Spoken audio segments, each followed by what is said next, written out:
The second thing people are doing in their cash flow systems right now is they're trying to be debt free.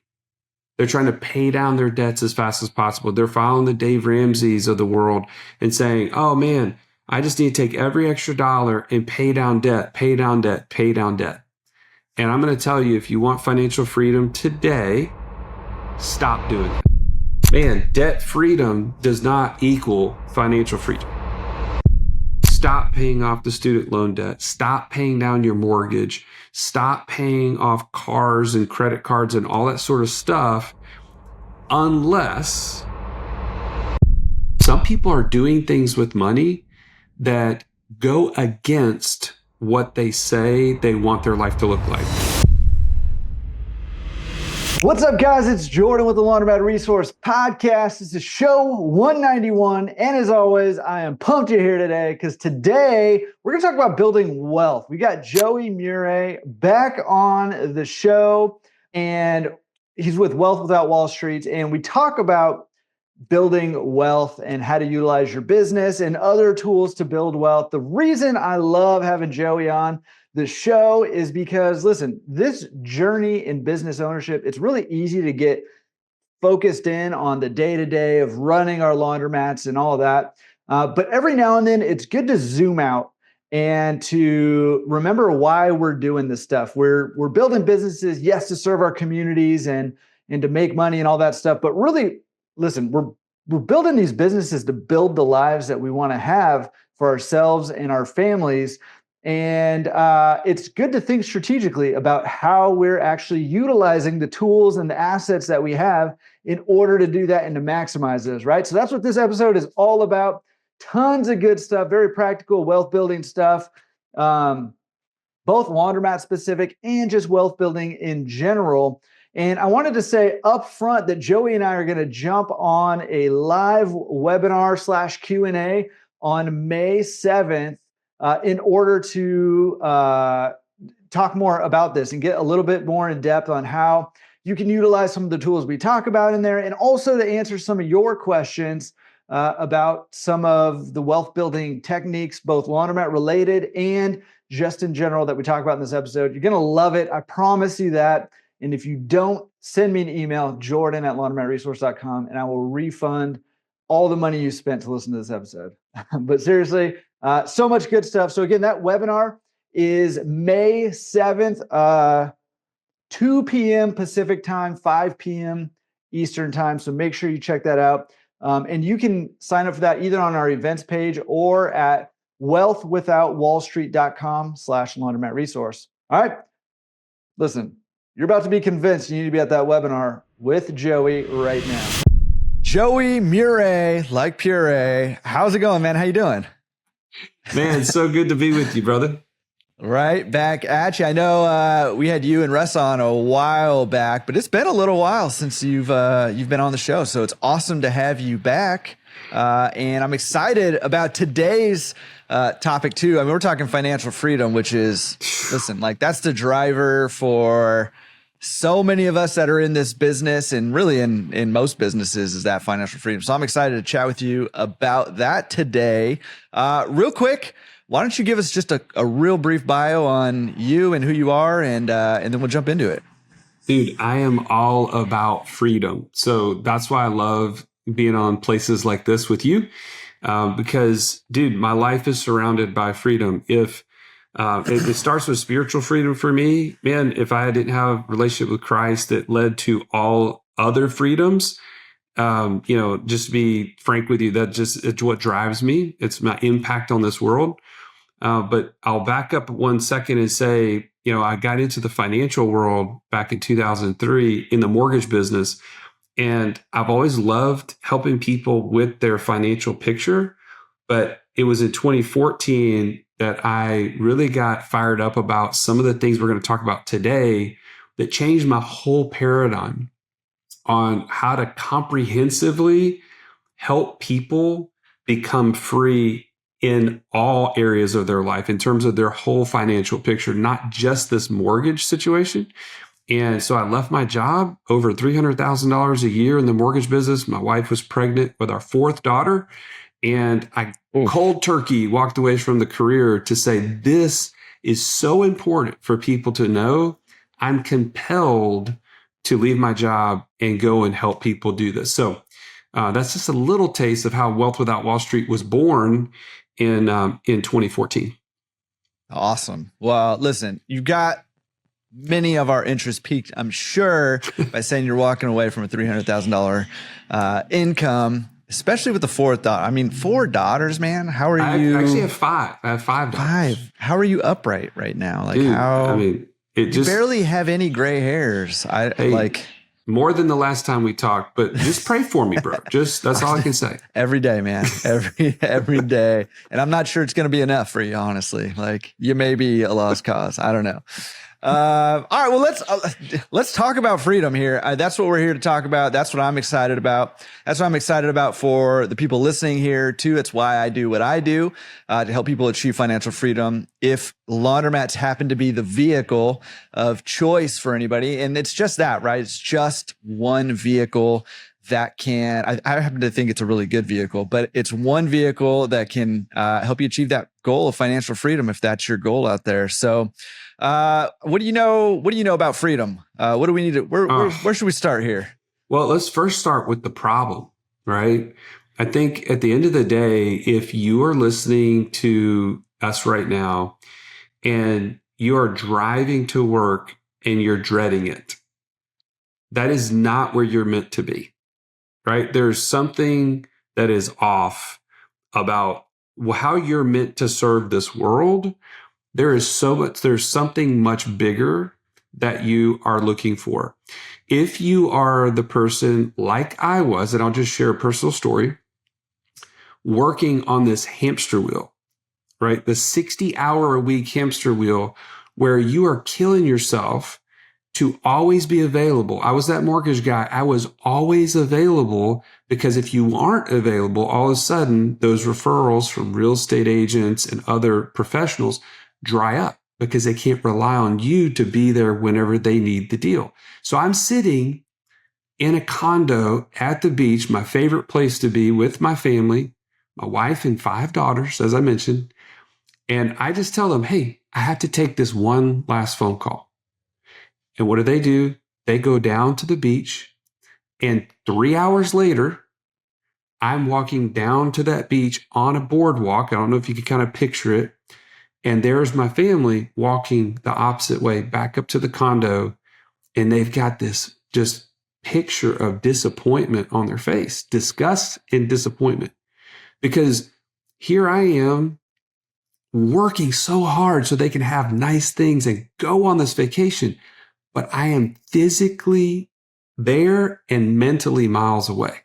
Mm-hmm. If you are that person, like I was, something has to change. There's no way you're going to be connected to your family if you're the only active income in your family. You have to start creating passive income that exceeds your monthly expenses so that your calendar is yours and it's not dictated by somebody else. This is what we're trying to solve. Both what you're talking about through Laundromats, what we're talking about in our whole process of helping people get there. But man, if either one of those things resonates with you, and I have multitudes of other stories of other people in our community who will share the simplest of things. Like, I just want to be there to pick my kid up from school every day. Mm-hmm. I just want to have breakfast with my kid before they go to school every day. Mm-hmm. Like, you may be thinking, well, that's not that big a deal. But for that person who is locked in on the 7 to 7 shift, they don't get to see their kids. And that's the only thing that's important to them at that moment. So what is your why? It has to drive significant activity. This doesn't happen on accident. This is a lot of work to get there, but the formula to get there is easy. Well, listen, man, I think that's resonating with a lot of people right now. And actually maybe even some people who own their laundromats who aren't running them like businesses and whose businesses are running them as well. But I literally, right before we jumped on this call, I had a consulting call with someone who's working in healthcare, and she was just she was saying exactly that. Like healthcare's been getting tougher and tougher to work in. And I hear that over and over and over again. And people are like, it's going to be the death of me. Like, it's going to drive me crazy. I'm working long hours.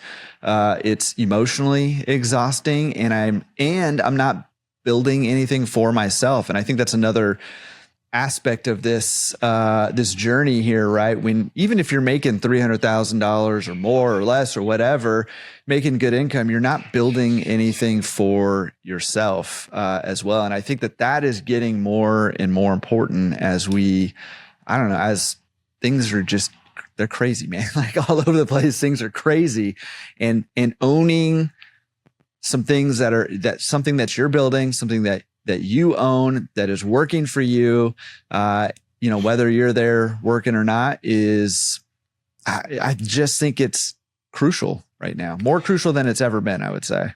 Well, for sure. And the thing is time is the enemy that we're all facing, but it doesn't have to be, right? Time can be super sweet with the people that you want to. You just have to redirect your life to make it happen. And that's the thing I think that's really hard, Jordan, is people don't want to change. Change is hard. It's scary, but you can't expect different results and do the same thing. Like, you have to courageously take steps that will create a different outcome. And to your point, whatever that vehicle is, there is a system to get there. There is a process to get there. And I think, we haven't mentioned it, but Russ and I wrote a book called The 3 Steps to Freedom Through Passive Income, Wealth Without Wall Street. Of course, we name everything Wealth Without Wall Street. We're not really good at naming things. We just kind of keep it with the same thing, our podcast, everything else. But in that, we talk about the 3 steps, and we can maybe break that down today to help people to see that it's not just some kind of pie in the sky idea, but there is something that they can actually follow. Yeah. Well, and I think that would be huge to kind of walk through sort of these 3 steps. And I just want to mention real quick, we're going to go through a bunch of stuff today. And this is going to be it's going to be tangible, practical things that we're going to go through that, when you implement them, they will help you along that path to that financial freedom that you're maybe looking for there. So we're going to give you a lot of that stuff today. But we're on a podcast here. We've only got so much time. So number one, I just want to throw out there right now, there's going to be kind of more information at wealthwithoutwallstreet.com/Laundromat Resource, which we'll have the link in the description and in the show notes and all that stuff. We'll mention it a couple times here. It's wealthwithoutwallstreet.com/Laundromat Resource. And also, Joey and I are going to do a webinar with a Q&A on May 7th at 2 p.m. Pacific time, 5 p.m. East Coast time over there. So I just want to mention that all that information will be at wealthwithoutwallstreet.com/Laundromat Resource, and also be on our events page too, laundromatresource.com/events. If you want details for that, you want to sign up for that. We'll have all that there. So I want to mention that real quick, but let's dive into these 3 steps to financial freedom, because that sounds pretty simple and doable. Well, there's a lot of work behind them. Okay. So I don't want to mislead, but it all starts with, like, if you think about climbing a mountain, you have to get to base camp, right? I've never been to Everest or any super large mountain. I'm just not really that into mountaineering, if you will.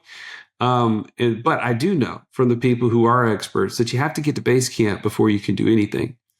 And in our mind, that is actually realigning the system. You already have a system of how your money flows in your life. And the real question is that money flowing in a way to help you get to the top of the mountain, to help you get to financial freedom, where your passive income exceeds your monthly expenses? And you may be thinking, well, Joey, Jordan, what are you guys even talking about? Well, I'm going to break it down really simply. Some people are doing things with money that go against what they say they want their life to look like. and in just a really practical thing, a 401k, an IRA, a 529 plan, all the different qualified plans that the IRS has created, they say it's for your benefit.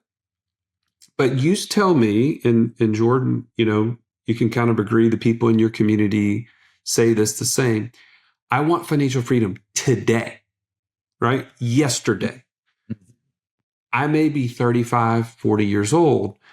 I don't want to wait until I'm 60 or older to get to freedom. I don't want to, quote unquote, retire. I want to be free today on how I spend my time so that I can be present at the beach, so that I can pick up my kids from school, so that I can be a part of some mission or opportunity in my community that I really want to be a part of.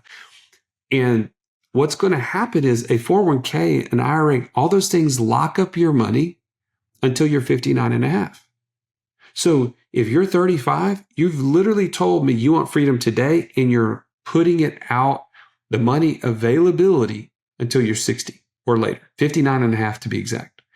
And that is just ironic. It just goes against. So this isn't about rates of return. It's not about, well, I get a match at my employer, or the portfolio is doing so well in the last 6 months, which I know is not true because the stock market is tanking. But not at the moment. but you see my point. Like, we don't have to argue about these minuscule details. The big picture is it's not helping you get to financial freedom because it doesn't produce a passive income today, and it doesn't reduce my monthly expenses today. And that's the formula. It has to do one of those two things for me to be able to objectively put money towards it. So that's an immediate, stop putting money here if you want to get to financial freedom. It would be like putting in large boulders into your backpack and trying to go up the mountain. It's actually going to drag you down. It's going to take you backwards, not propel you forwards. And we can break down a lot more of those things that people are doing in their financial system, in their cash flow system, that are not helping them to get there. But does that practical? I want to be really practical here, not just ideas. No. I mean, listen, what you're saying. Number one, I think it's going to be controversial, right? Because we're told hey, put that money in the 401k, you get the match, it's free money, you got to save for retirement, kind of all those things. And, the things you're not saying are, the returns you're getting, or, they get eaten away by fees. There's a whole bunch of stuff that goes behind that, but you're sidestepping all that and saying, hey, you've got to be aligned with what you say your goal is. So is your goal really financial freedom? If so, align your systems, align your cash, align your cash flow with that goal. And if not, that's okay. It doesn't have to be your goal to be financially free now and have the options now. That doesn't have to be your goal. But if that is your goal, you've got to align these things to achieve that goal. I like the analogy too of the, putting rocks in your backpack to climb a mountain. Some people just do that because that's what they do, but it is like that, right? Like, if you've got money that's not helping you achieve that goal that you're looking for now, it is slowing you down. It is weighing you down for sure doing that. Well, and I'll keep on the controversy train if you're okay with it. I love it. Yeah, let's do it. Well, the second thing people are doing in their cash flow systems right now is they're trying to be debt free. They're trying to pay down their debts as fast as possible. They're following the Dave Ramseys of the world and saying, oh man, I just need to take every extra dollar and pay down debt, pay down debt, pay down debt. And I'm going to tell you, if you want financial freedom today, stop doing it. Stop paying off the student loan debt. Stop paying down your mortgage. Stop paying off cars and credit cards and all that sort of stuff, unless it helps you to remove the debt from your monthly expenses. Okay, so that there's a big difference paying down debt, paying off debt. Okay, because let's just say, for instance, I'm just giving you really practical things that I've seen over the years. highly paid professional like a doctor. Okay. He's come out of med school. He's got $300,000 worth of student loan debt. This is not uncommon. Okay. Right. Very no, common. not at all. In fact, it might be higher than that. Yeah. This is probably old numbers. But the issue is, man, that guy has just come out of school. He's feeling the weight of that, right? It's an emotional weight that says, hey, I've been going to school my whole life, and now I've gotten out of school and I'm starting to make some money. The first thing I want to do is get rid of this quote unquote weight of this, student loan debt. Well, we had a doctor one time who did that, and he spent probably, I think it was about 6 years, and just pummeled that debt, paid it down. And finally it was paid off. And, that's around the time that he met us. He started working with one of our coaches. And when he started to look at what the actual path to financial freedom was, he got sick to his stomach, because he started to say, man, the student loan debt I had was like at 4%. Okay. It was really, really low interest, very practical monthly payments for that amount of debt. I don't recall the exact amount, but it was very, reasonable. And he had just started to understand how to invest in real estate. He started to see, man, my returns on real estate are dramatically higher than the debt that I paid off. Had I had the $300,000 that I had just pummeled this debt over the last 6 years and redirected it into rental properties, become an investor, and started to do that, he's like, then I could do the math and I would be far, far ahead as it relates to the percentage to financial freedom.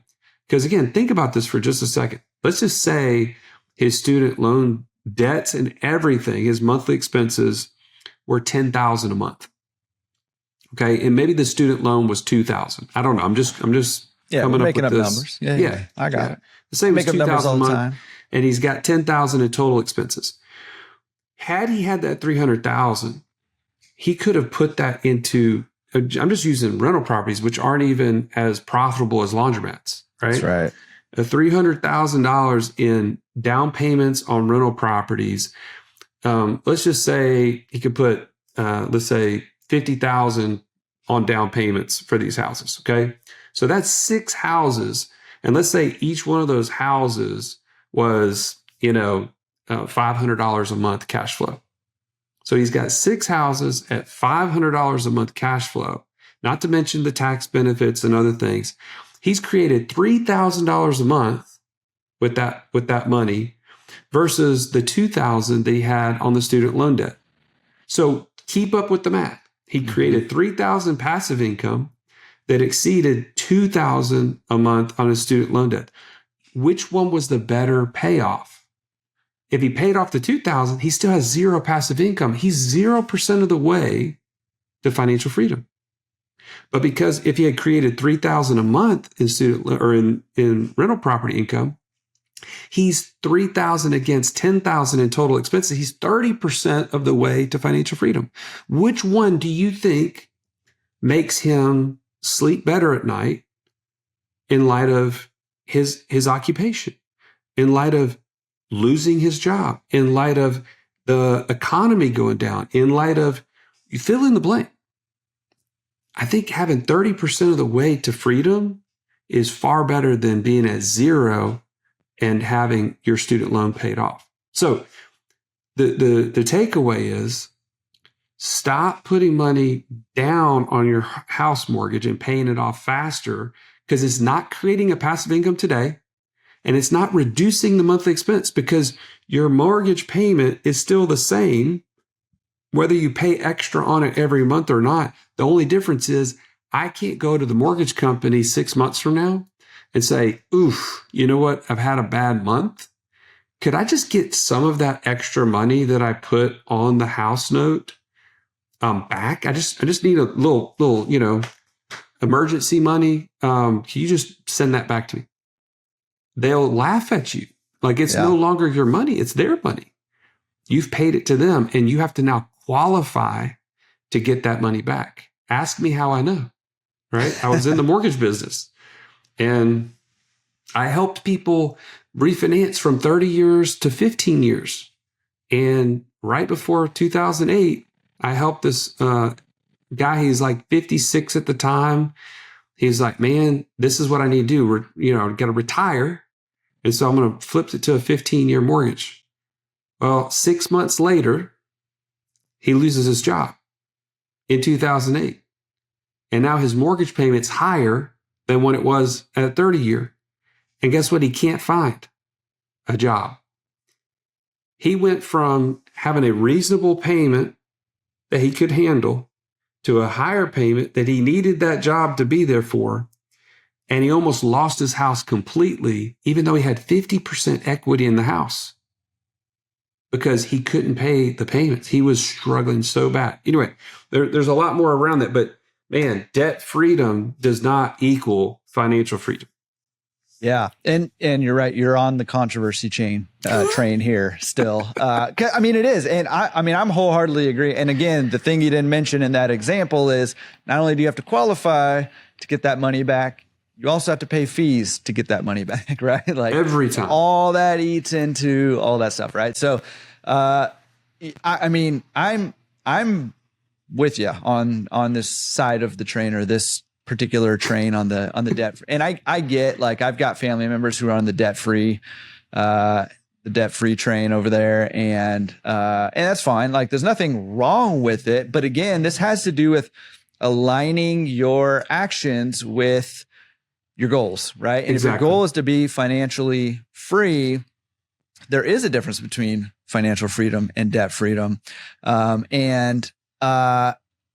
freedom is great, but for me, and again, this is aligning with my goals, debt freedom is something that, I'd love to be debt free at some point in time, way, way, way, way down the future after I'm done building my portfolio, right? Like when I've built it, sure, then I can pay some stuff off and, or maybe sell a couple things to pay things off, because I've got that financial freedom and I just don't need to deal with the headache anymore. But even that, I'm not so sure on, because there's implications to doing that too. You got more liability when you got more equity in a business or a property. There's a lot that goes behind that too. So I love this, right? So, and I'd love to hear too, and I'm sure you'd love to hear too, if anybody's, listening to this or watching this, love to hear kind of where you're at on either one of these, that 401k issue, or the debt freedom versus not paying off that debt. What your opinion is on that too. So drop us a comment or shoot me an email or something like that, Jordan@laundromatresource.com, and I'll pass it on to Joey. So maybe I'll filter it for you so you don't get berated to your face. You kind of open yourself up for that when you go to controversy. That's right. Yeah. So I love that, man. And I totally kind of agree with that. I totally agree with that. And what's difficult is that I feel like there's so much pressure out there to go with these quote unquote normal paths, right? The normal path is to contribute to the 401k, which I think many of us are not doing anyways. I think statistics and studies show that people aren't really contributing to their 401k either. But if you are, I feel like there's pressure to do that, and you get the free money argument, that kind of stuff. And there's pressure to, pay off and be debt free. And you can be sort of like, I've seen this in my wife, actually. Like I don't feel a lot of pressure from people. Like, people try to pressure me and I'm like, oh, I didn't even know they were trying to pressure me. I don't know. My wife, however, is like hypersensitive to that. And I think a lot of people are hypersensitive to sort of that social pressure. You got anything to say, or like any advice or tips for anybody who's like feeling social pressure to do these sort of quote unquote conventional methods or paths? Yeah. The first thing is, to have uncommon results, you have to have uncommon things that you do. And if it is common, it's not going to produce those uncommon results. So you have to be comfortable being the fish kind of swimming upstream because you're trying to attain something that very few people will ever attain. Because one, they aren't willing to be different. They aren't willing to think critically. They just want to, like you mentioned, socially be acceptable. They want to kind of be, you ever hear that term, the crabs in a barrel? Mm-hmm. Crabs in a barrel. They'll pull the other crab who's trying to climb out of the barrel. They'll pull him back down every time. And so but how much freedom is in the barrel? There's none, right? So if you're seeking freedom, it's outside of the barrel. You have to get outside of the thought patterns. And that's why, I mean, the fact that you're listening to this podcast tells me you're okay being uncommon. Are you calling us weird? Is that what you're calling us? We are right now? weird, bro. If you hadn't figured that out, I'm sorry. Like I hate to break it to you, but we are weird. But to be weird in the best way, right? To be weird, to say, I am free to go to my kids' golf tournaments in the middle of the week every time. Not just on an accidental holiday just happens to overlap with my work schedule. Like every time I'm going to be there. Every time my kid is involved in a ballet recital or a ball game or something special at school, or the freedom to homeschool. Like there's all sorts of things we could get into, but that is uncommon. And you have to be, like I said, you have to be comfortable being uncomfortable in order for you to have those kind of results.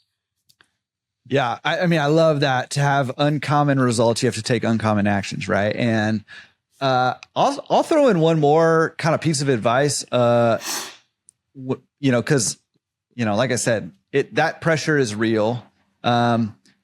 But another option or another tool, I guess, for this and being able to take uncommon actions and have uncommon views and to do something that's sort of swimming upstream is to find other people who think the same way, right? Like that's the power of the community, like communities I have, community you have. There's other communities out there that are filled with people who are doing the quote unquote uncommon thing. And guess what? All of a sudden, if you're hanging out with other people who think similarly, who are doing similar things, it's not uncommon anymore. And you've got that, you're leveraging that peer pressure, positively, right? And I talk about this with my kids a lot of like, peer pressure is not always bad. It can be good. You can pressure your peers to build each other up instead of tear each other down, like, right? And it's the same for us. Like we don't grow out of this. We're not immune as adults to peer pressure. It's still there. But if you change your peers, and this is what we tell our kids, right? Like, don't hang out with the bad kids because you're going to do bad things. Like hang out with the kids who are doing good things, who are building things, who are positive, who are learning, who are excited about life, right? Same thing goes for us. If we want to do uncommon things, find other people, like make it common, find other people who are doing it. And that makes it common. Great point. 100%. And we have a mastermind. That's really, as we were talking about this mountain analogy, we start with the passive income operating system. That's like where your cash is really going to be optimized to get you to the level of becoming an investor, which is that second level. We call it the passive income lab. But the third level is the passive income mastermind, being surrounded by people who have already been on that path to financial freedom and are doing it at a high level. That, man, all you're doing there is you're making tweaks and you're making expansion, right? You're getting around the people who are doing amazing things that, and this is a quote, one of the guys in our mastermind said, he's like, when you're in the right room, you'll know it when you go up and talk to a guy and you tell him your biggest goals. And he puts his arm around you and he says, that's cute. Yeah. Right? Because your goals are their norm. That's when you know you're in the right rooms. And again, that's something to aspire to. That's at the top of the mountain. But it all starts with that first step. And we've talked about a couple different things that people are already doing that they may not even realize. that are keeping them from optimizing.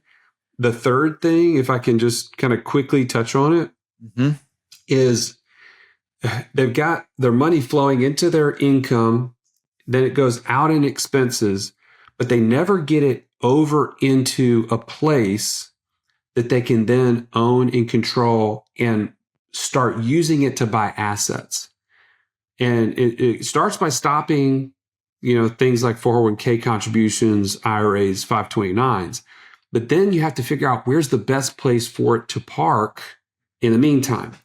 And I know you and I were kind of talking offline about the infinite banking concept, right? Using a age-old vehicle that people don't really know much about to store your capital, to put it into your control, to put it in a position where it's always growing tax-free. This is the kind of scenario that if you want to get to the next level, you want to optimize to get to financial freedom, you have to have the right hub. You have to have the right center for all that cash flow to go around. And we use the infinite banking concept. We can dive into that, or we can save that for the webinar. I know we're going to go into that with the Q&A, but that's a number one upgrade that most people don't know about. Yeah. Well, I mean, let's at least get a little bit into, I mean, you're sort of teasing infinite banking. There's some stuff out there, there's some content out there about infinite banking. So some people might be familiar with it, but my guess is that a lot of people aren't familiar with infinite banking, and it sounds so mysterious, right? Like infinite banking, like we're at the bank all the time, nonstop. But can you explain, like, what's the concept behind this and how does it work? And then maybe we can talk about how is this a tool that we can leverage to build our wealth? And I guess, and I like to distinguish between building our wealth, which, we're doing. And like that doctor, if he would have bought the rental houses, he'd be building his wealth. But the primary goal there was financial freedom, which I like to distinguish those two, because financial freedom, we're talking financial freedom, leaving your 9 to 5, any of that stuff. We're talking cash flow. Like that is the primary objective and directive. And that is where I think laundromats really shine. I think the average laundromat deal is going to far outperform the average real estate deal all day, every day. So that 30,000 he could have made with real estate, he could have done 60,000 or more of cash flow with a laundromat, right? So that's where I think it really comes in handy. So we're talking, and wealth, I would say, is sort of building your asset base and the equity that's in there along with the cash flow. So what is infinite banking, and how can we use it as a tool to help us achieve financial freedom and build wealth? Sure. Great question. I always give credit where credit is due. This is a concept that was created by my mentor, Nelson Nash. He wrote the book, Become Your Own Banker. If you have not read that book, it's about 88 pages. It's large print. It's an easy read. And I would highly recommend you read from the source, because that's the guy that I studied under for over 10 years. He lived here in Birmingham, Alabama. And he would come and hang out in our office. We'd have hamburgers together and drink coffee. And the guy was brilliant. But he pointed out in this small book the concept that changed my life. And that was the idea that you have to take control of your finances and act more like a bank. Well, what's so special about a bank? Well, a bank is the most profitable business in the world, right? If you think about it, the billionaire families that you know have all been in some way, shape, or form attached to or a part of the banking industry. All the billionaire families I know are part of the banking family. So, I mean, just use like the Rothschilds, for instance. Like, they're a very well-known global family that has just, been incredibly instrumental in the banking industry. I don't know from a moral standpoint where they stand, but I can tell you that they know how money works. Mm-hmm. And what he uncovered, there's a lot of things around banking we probably don't have time to get into, but one of the key concepts that he pointed out, he's like, do as the banks do, not as they say. Okay. And I'll give you this this is exactly what happened to me. When I read the book, I was like, this is interesting. And he talks about using dividend paying whole life insurance that is designed for cash value, not for death benefit, as a place to store cash and then leverage it to buy assets. And I remember thinking, this is a bad idea. Like life insurance? Nobody puts money in life insurance. That's a bad place to invest. And I'm doing air quotes if you can't see me on YouTube or whatever. And so what I did, I was like, okay, this is kind of interesting, but I don't know if I believe this is the best place. So I went around, at the time I worked for Wells Fargo. And I went around to all the people that were like the executive vice presidents, like the regional presidents, the guys that are the higher ups at the company here in Birmingham. And I would just ask them really simply, hey, I'm reading this book talking about cash value life insurance being a place where people park money and, it's really valuable and all this stuff. And, not one of them said it was a good idea. In fact, they're always like, yeah, I don't think that's a good place. Like insurance is a terrible place to park money. And I was like, okay. Well, then simultaneously, I pulled up the FDIC.gov, the balance sheet of Wells Fargo. And do you know they had over $18 billion on their balance sheet of cash value life insurance? And I thought, there's something wrong here. The bank that they work for has $18 billion of life insurance. They don't even have $12 billion in real estate on their balance sheet. So they have more in life insurance than they have in real estate. And the people that I asked if this is a good idea or not are the ones being insured by the bank.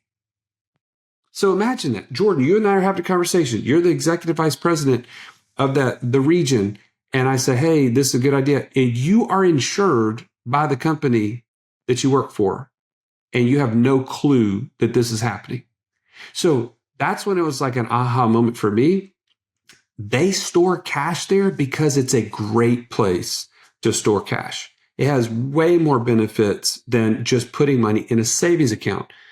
They are the purveyors of savings accounts, and yet they park their money in these vehicles. So one small step that you can do to upgrade your cash flow system, which again, in the webinar and the Q&A, we can dive more into like case studies and how the numbers work and how do people actually do this. I'm happy to do all that. But one upgrade is you got to start thinking, if I could put money in a savings account, I'm going to replace that with a properly structured whole life insurance policy from a mutual company. And there are very few people across the country in North America that actually are certified to do this. But it is, once you can see it, you can't unsee it. And so anyways, happy to go into more detail, but this is something that we've leveraged in our own lives. And we share this on our podcast every single month. Russ and I have created over $50,000 a month in passive income from using these systems. We have over 40 policies between us to put the cash in, borrow against it, and go and buy these assets that create the cash flow and rinse and repeat, just like a bank operates. Yeah. Okay. So, and again, we're going to do that webinar on May 7th. So wealthwithoutwallstreet.com/Laundromat Resource, or the events page over there. And you can make sure you get in on that. That's May 7th, 2 p.m. Pacific, West Coast time, 5 p.m. East Coast time. So make sure you bring your questions for that. I mean, we'll go through, like Joey said, in more detail, but bring your questions too. Just kind of for clarity's sake, these and you emphasized properly structured. They do have to be properly structured. Not all life insurance policies work for this by any stretch of the imagination. But just so they generate a regular return on your money. Typically, that's non-correlated to what's happening in the stock market, which is a good thing right now. Yes. And you mentioned you borrow against the cash value of that. So, as you probably know, like we're all sophisticated around here, but as you probably know, that's a non-taxable event, right? So you get access to your money to go buy a business or real estate or more equipment or, hire somebody, startup capital, any of that stuff. You borrow against that policy while it continues to generate that whatever 4 or 5% return there, because you're not taking it out of there, you're borrowing against it. And that I think is what kind of makes it powerful. It has your money working in multiple ways at once. 100%. Yeah. And it's people understand leverage who are investors. Like they put money in their house and all of a sudden they can get a line of credit against the equity in their house and they can go do what they want with that line of credit. Right. Mm-hmm. So how does this differ? Well, one, like you said, this is not correlated to the market in any way, shape, or form, real estate or stock market. It is tied to a contractual basis with an insurance company. These insurance companies have been around for over 100 years, have never missed a dividend payment. That's like their surplus, even through the worst recessions, depressions that have all spanned that amount of time. And so these are very solid places to park capital because they do business in a very conservative way. But they also give you access to be able to borrow against that cash value with a loan process from their insurance company. Now, what's different is when I borrow against my line of credit on my equity line on my house, I immediately have to start repayments, right? Either interest-only payments or principal and interest, however it's set up. I have to start making that payment, whether my laundromat is cash flowing day one or not. True? Mm-hmm. It's required. Otherwise, they come take my house. On my life insurance policy, when I borrow a loan against that cash value, because they have a death benefit associated with that policy that far exceeds with a loan that I've just taken, they're actually not going to require me to make structured payments back to them at any amount of time. Okay, so let me repeat that. I take $50,000, borrow against my policy for that, and take a loan from the insurance company. I go buy a laundromat with that $50,000, and it takes me 6 months to get the equipment that I need upgraded, to get the leases in place, to whatever the cases are that are going to delay me from starting to get cash flow. I don't owe a payment for those 6 months. Now, once that money starts to flow in from that laundromat, I can start paying back any amount that I choose back to that loan to replenish my quote unquote line of credit with the insurance company to go do it again. So it's incredibly superior to any loan structure that you have elsewhere. And as you said, because I didn't take my money out of my policy, I borrowed against it. The $50,000 that I had in that policy is still there, and it's contractually growing at the 4 to 6% rate that you mentioned over the rest of my life. And it will leave to the next generation tax-free. So coming full circle, it's a generational play while it's a present day play to create financial freedom. Okay. So, sounds really awesome, right? I want to be my own bank, right? I've got infinite banking. Right now I'm like a superhero, right? What if, let's say I've never heard of this before. Maybe I have, and I've just never, taken it. We talk all the time on here, people. You are wasting your time if you listen to this podcast, any episode or any other podcast, and you don't take action, right? So let's just say I'm like, okay, I'm feeling inspired right now. I want to learn some more. How much money do I need to what makes sense for, I need to have X amount of money to get this thing started? Do I need to have a certain amount, or what are your thoughts on that? Well, first of all, let me just say this. You do have to have some sort of surplus that is reliable, right? If you have, I would say it makes sense between $5,000 to $10,000 as a minimum, but per year, right?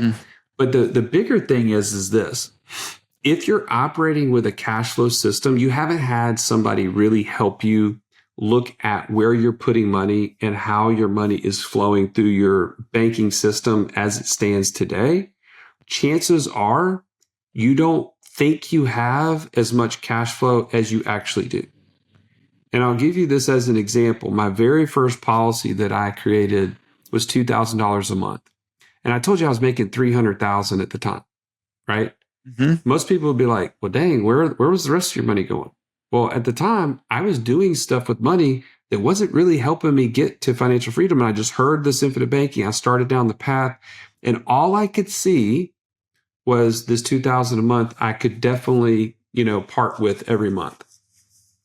Well, within 6 months of me really understanding how my cash is flowing, seeing how the system works by using it and doing things with it, I realized, wait a minute, there's a lot more cash that's flowing through my hands that's not being used in this system that's far superior. I ended up with 3 policies within the first year and started saving over $60,000 a year. That was a game changer. And so I use that as an example to say, sometimes you're too close to your own cash flow and your own system. You've been doing it for far too long, the wrong way.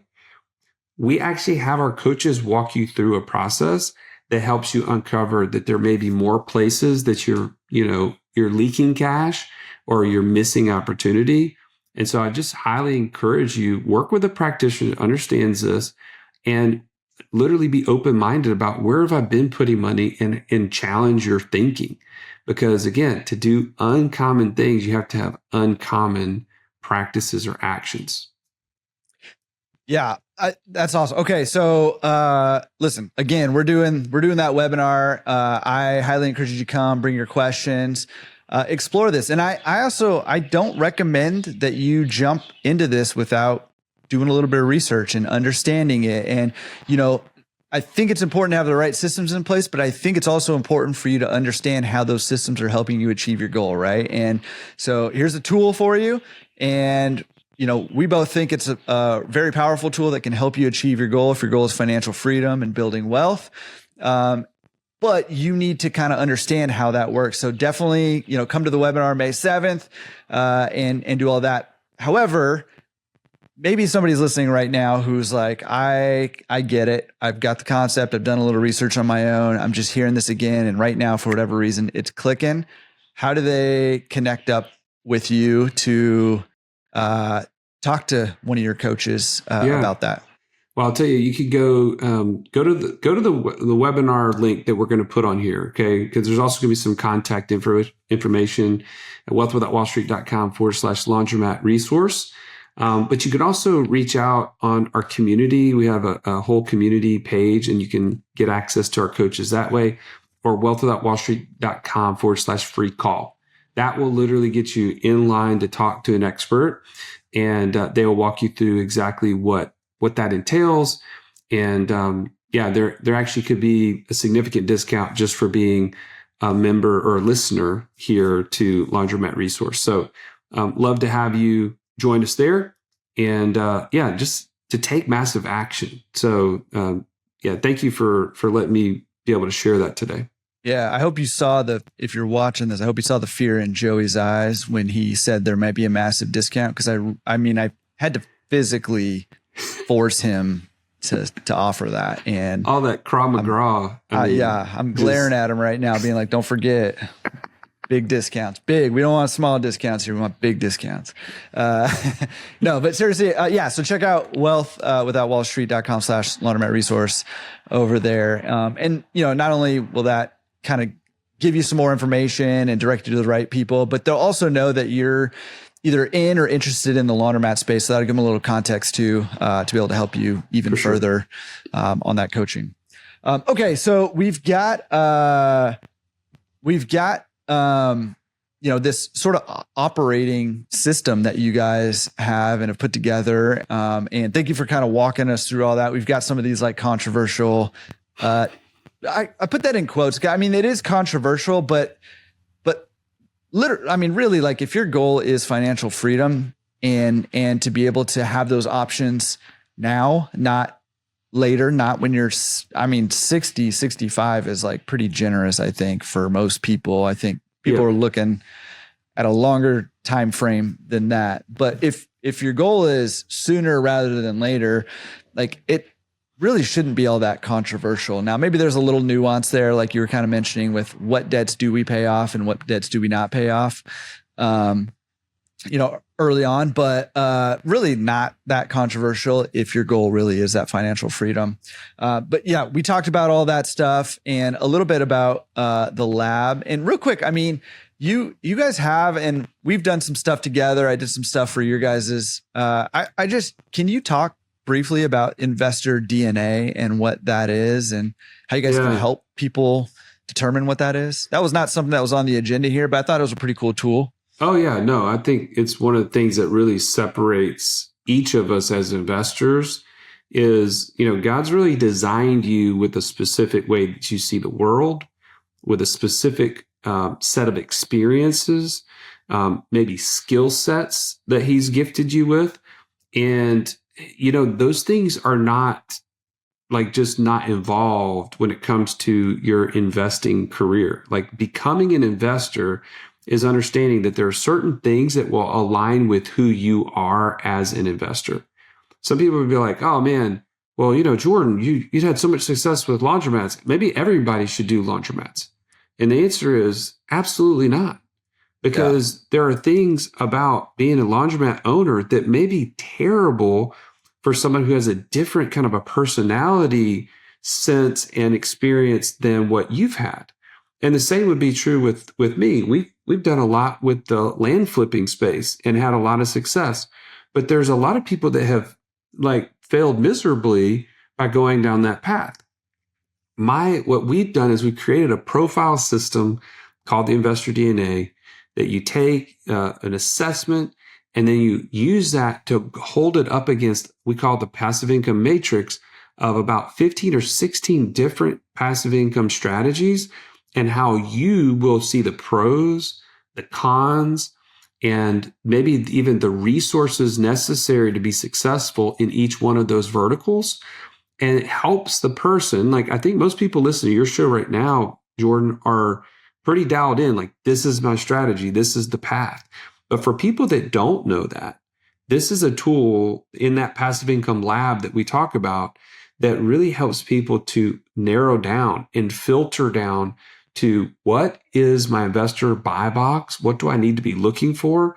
And how is that going to help me get to financial freedom faster? Because you invest in the wrong things that don't align with you, it could drastically slow down your progress to getting to financial freedom. And we want you to have a jetpack to get there. So this is just one of those tools we use to help people get there.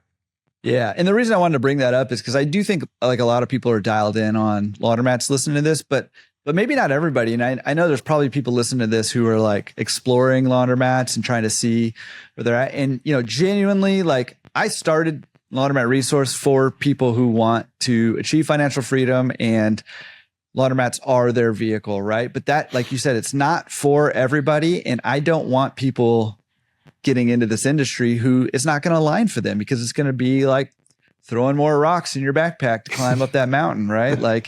It's just going to drag you. And one thing I love about this discussion that we're having, this interview, is the overarching theme that I'm just picking up, just me personally, is alignment, right? You've got to align your cash flow strategy with your goals, whether that's financial freedom or maybe you just want a nest egg in retirement. Then maybe you should put your 401k, your money in your 401k. I don't know, if that's your goal, or if, you're who you are, you've got to also align that with the vehicle that or vehicles that you're going to utilize to help you achieve that financial freedom. Right. So that alignment, I think, is so important. I think alignment has sort of this also kind of woo-woo context and maybe turn some people off, but I do think it's so important to align, because it is like putting a jetpack on when you've got the right strategy, you've got the right systems in place, and you've got the right vehicle, and everything's kind of moving in the same direction. It is like having a jetpack. You're taking all the rocks out, and you're getting one of those e-mountain bikes to go up the mountain. You know what I mean? I don't know. Exactly. We'll just keep expanding the analogy till we get there. That's right. Well, hey, man, listen, I know we're just kind of scratching the surface here of all of this and all this strategy. I'm super excited.